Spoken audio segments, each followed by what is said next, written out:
ఆంధ్ర ప్రజలకి ఇప్పుడు అర్థం కావాల్సింది ఏంటంటే, సిటీ సెంట్రిక్ లేదంటే గనక అన్ని ప్రాంతాల డెవలప్‌మెంట్. పదే పదే అభివృద్ధి వికేంద్రీకరణ ఉపన్యాసాలు నడుస్తున్నాయి. ప్రాక్టికల్‌గా గత 70 ఏళ్లలో జరిగిందా? హైదరాబాద్ సెంట్రిక్ డెవలప్‌మెంట్ మాత్రమే జరిగింది ఉమ్మడిగా ఉన్నప్పుడు. లక్షల కోట్లు అక్కడే పోసాం. చివరికి రాష్ట్రంలో ఉన్న అందరూ కూడా సొంత ఊళ్ళు వదిలి అక్కడికి పోవాల్సొచ్చింది. బిడ్డలందరూ అక్కడికి పోతే వృద్ధులు ఊళ్ళల్లో పరిమితం అవ్వాల్సిన పరిస్థితి వచ్చింది. లేదా అక్కడికి వెళ్ళే ఓపిక లేనటువంటి వాళ్ళు మాత్రమే పల్లెలకు పరిమితమైన పరిస్థితి. ఇక వ్యాపారాలు చిన్న చిన్నవి చేసుకునేవాళ్ళు పట్టణాల్లో ఇక్కడ మిగిలిపోయినటువంటి పరిస్థితి.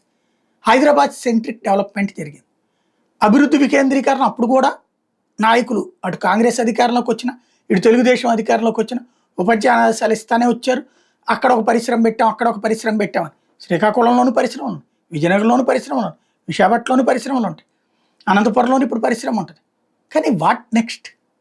అవి ఆ పరిశ్రమ పెట్టడం వరకే పరిమితం అవుతుంది.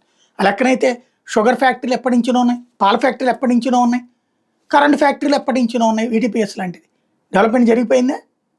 అభివృద్ధి వికేంద్రీకరణ అంటే అదేనా? హైదరాబాద్ అదే సెంట్రిక్గా జరగలేదే. ఇప్పటికైనా ఆలోచించాల్సింది మళ్ళీ centric development or sustainable development. తీర ప్రాంతం అత్యధికంగా ఉన్నటువంటి చోట్లన అనేక రకాల పరిశ్రమలు రావడానికి వీలుంటాయి.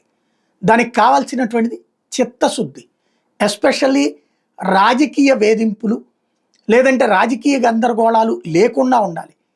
పరిశ్రమ పెట్టినోడిని వేధించకూడదు, పెట్టాలనుకున్నోడిని వేధించకూడదు. అలాంటి పరిస్థితి ముందు రావాలా లేదా? ఇది ప్రతి ఒక్కళ్ళు ఆలోచించుకోవాల్సిన సందర్భం.